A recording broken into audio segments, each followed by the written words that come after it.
Do you remember how gobsmacked we all were by 3 Albuquerque kids, age 11, 12, and 15, in a stolen car running down a cyclist in his 60s for kicks on video? You remember seeing this? The 11-year-old in the passenger seat waving a gun, laughing, while the 12-year-old driver intentionally swerves into Scott Habermill, killing him. That driver took a plea deal. He was 12, he turned 13. And the DA told me right here on this program that he will charge the 11-year-old passenger with murder as soon as he turns 12, and that is in 2 weeks. We thought that was about as bad as it gets when it comes to little kids and crime, but we were really wrong, like by a long shot. Tonight, a story of 2 alleged gunmen, just 7 and 9. Take all the time you need right now to process that. 7 and 9. And let me help you out with it. Because at age 7, a kid is in the first, maybe second grade, and may still need help in the bathroom, may still be wetting the bed, probably still needs training wheels on a bike, and still writes letters to Santa Claus and the Easter Bunny, because that is very real. He may not even know the tooth fairy yet, because baby teeth sometimes stick around past age 7. He likely needs help tying his shoes at age 7, and probably still wants mom or dad or someone to check under the bed for monsters. That is very real to a 7-year-old. Punishment for a 7-year-old? Time out on a chair. Maybe go to bed early. But not in this case, which also happens to be in Albuquerque. And back in February, sheriff's deputies responded to a call that a 7-year-old boy and another boy, just 9, had a loaded gun, and that is all they knew. Where the kids got the gun, what they were doing with it, the cops had no idea. This video is from a drone from the sheriff's office. Notice what the kids are wearing? T-shirts emblazoned with Minecraft and Star Wars. And yes, that is a very loaded handgun that they are passing back and forth between them. And you can hear the tension in the deputies' voices. Hey, can you guys drop that and come talk to me? Just go ahead and drop that. Put it down, babe. Go ahead and put it down for me, okay? You're not in trouble, but you have to drop that and come talk to us, all right? I can't see if there's a magazine inside the magazine well. Put it down, baby. They're playing with the gun back and forth. The one in the blue is trying to take it from the one in the orange. Put it down, baby. Just drop it, buddy. Put it down, babe. You're okay. Put it down, And now the kid in the blue and green has the firearm. I need you to put it down, baby. He said he has his hand on the trigger. Hey guys, put the gun down and come 394 has talk a to show me. that if you do need one, someone else come back Put the for gun it. down and come and talk to me. It's okay. You're not in trouble, buddy. Just put it down, babe. And we'll show you how. I know. Can you put it down for me? Can you do that for me? Because you're doing a really good job right now. So if you could just put it down, I would appreciate that. Which one's Eugene? He has the firearm right down now. He's no longer got his finger on the trigger. What I want you to do is I want you to hit beside them. Okay, hit the wall. I want you to hit the wall. Hey, put that, just keep it down. I want you to hit the wall or hit the fence. 258's gonna hit the wall with a 40. Hey, you gotta do what he says. I'm behind you. I want you to hit this fence right here. The sooner you put that down, the sooner we can take you home. We can go see your mom. This isn't a game no more. We're not playing a game right now. This is serious. 1030 speaking with 254. I need you to put that down. I want to try to do a warning, something. Put it down. We don't want to hurt you, okay? I just don't want to. Put it down, Sean. I really don't want to 40 a kid right We now. don't want to hurt you, and we want to help you, okay? Did you overhear the deputy saying the words, quote, I didn't want to 40 a kid right now. I didn't want to 40 a kid right now. What he's talking about is a 40-millimeter beanbag round. That's used to break up crowds so that you don't kill anybody, but boy, do they hurt and cause damage. Ultimately, the deputies did have to end up firing a non-lethal beanbag, but they aimed away from the kids and straight into whatever the hell is under that tarp behind them. 40, 40, 40. Drop it!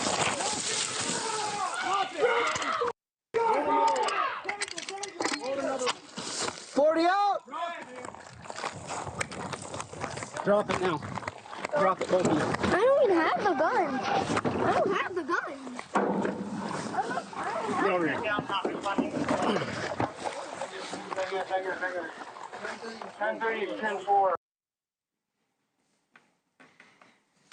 At this point, I want to bring in Jessica Garate. She is a news anchor and reporter at NewsNation affiliate KRQE in Albuquerque. She's live with me tonight. And you have been able to break some pretty incredible news about this 7-year-old and 9-year-old boy. What do you know?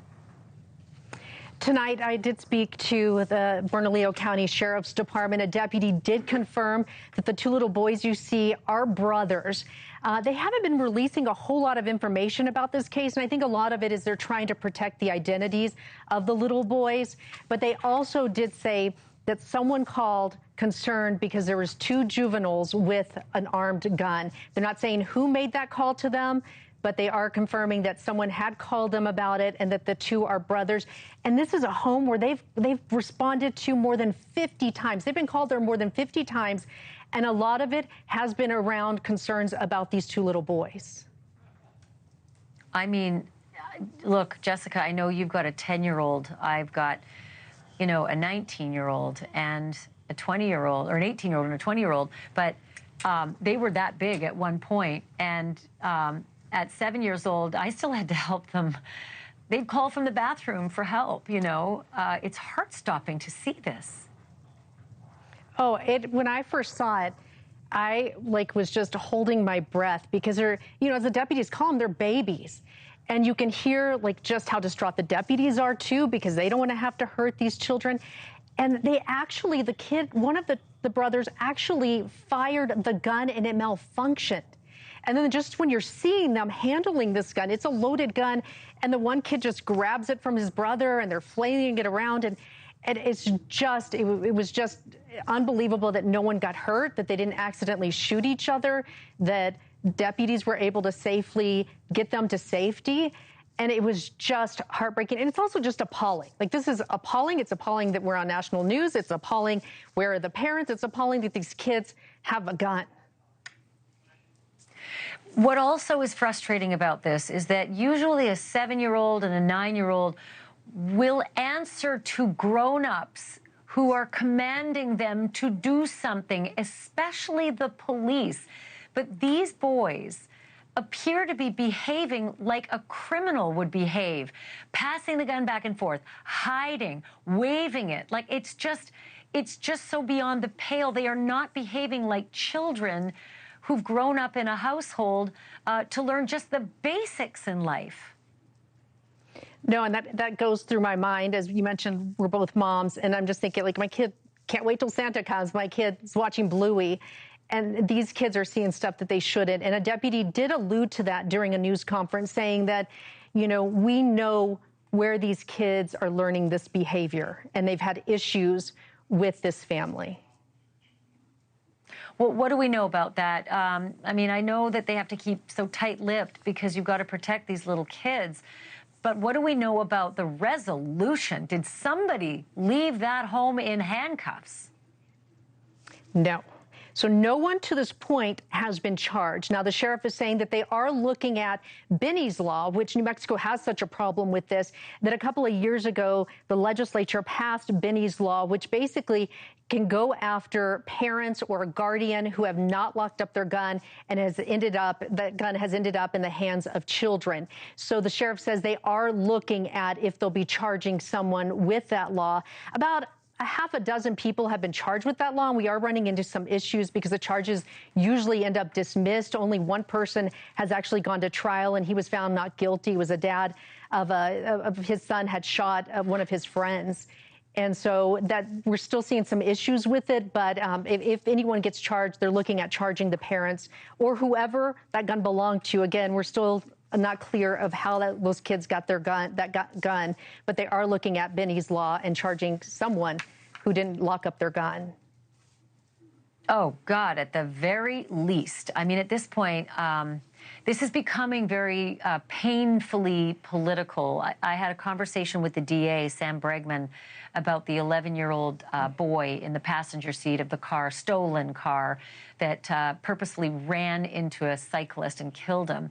And that 11-year-old is going to be charged in a matter of days because he'll turn 12, and that's when the law kicks in, saying you can arrest and detain, but not beforehand. Is there any call, because I imagine that tempers are flaring everywhere about this, is there any call at all among the community to arrest the kids? In this situation, I haven't seen it. It's very new and it's just coming out. But the public reaction I've gotten over this video so far is that, you know, we're not surprised. Our city's awash of guns, and our kids are getting these guns. And people here are just fed up. In 2024, from January through November, there was around 1,500 juvenile cases, and about 400 of them involved guns, and many of them were involved murders. And so people are fed up. And one thing they do want to see is you're getting a lot of backlash as far as wanting lawmakers to do more to change our children code, which hasn't been updated. And our DA, Sam Bregman, has been fighting and really tried to pass some tougher laws against children this past legislative session, but it didn't make it through.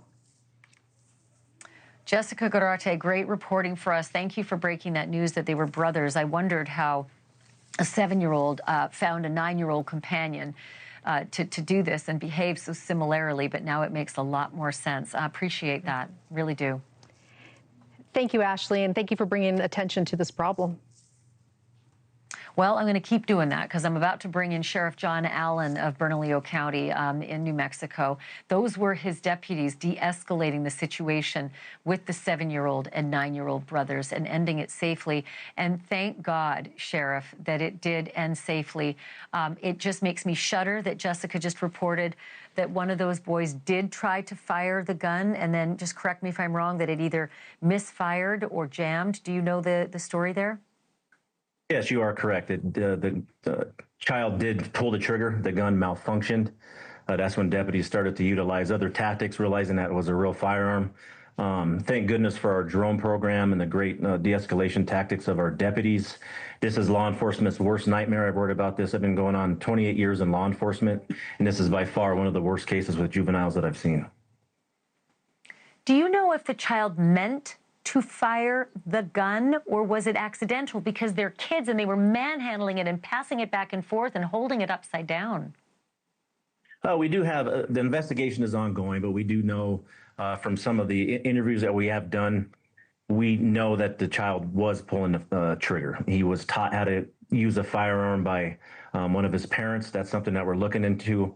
I know we're looking at Benny's Law. We're looking to hold anybody accountable, specifically any parents. These are 7 and 9-year-old children. We have a gun issue and a gun crisis and problem here in Bernalillo County, the city of Albuquerque. We know that the intent was there, and you can see when you look further into the video that when the 40 millimeter is launched, you can see the child actually point the firearm at our deputies. So, you know, the obvious questions, and I don't know how much you know or how much you're allowed to share, Sheriff. What led up to this moment with these kids? What do you know about the circumstance in that home? And I'm assuming that is their home. But what do you know about the circumstance leading up to these boys having a loaded weapon and getting into a standoff with police? Well, we've had a history at the residence. We've had at least 56 calls, if not more. And the call came in from concerned neighbors with basically a 7 and a 9-year-old in the backyard with a firearm. So that's a very serious call, and that's why we brought in more deputies. Came in just as simple as that. You can't believe it when you hear it over dispatch and they're giving you the information, but here we are, and then that's what actually happened. So then I can see from the incredible drone footage that your deputies have been able to gather, this really helps so much to see what's really playing out with these little kids, and obviously helps the sheriff's deputies to be so much more safe when they're trying to de-escalate. What happened next when the cameras ended?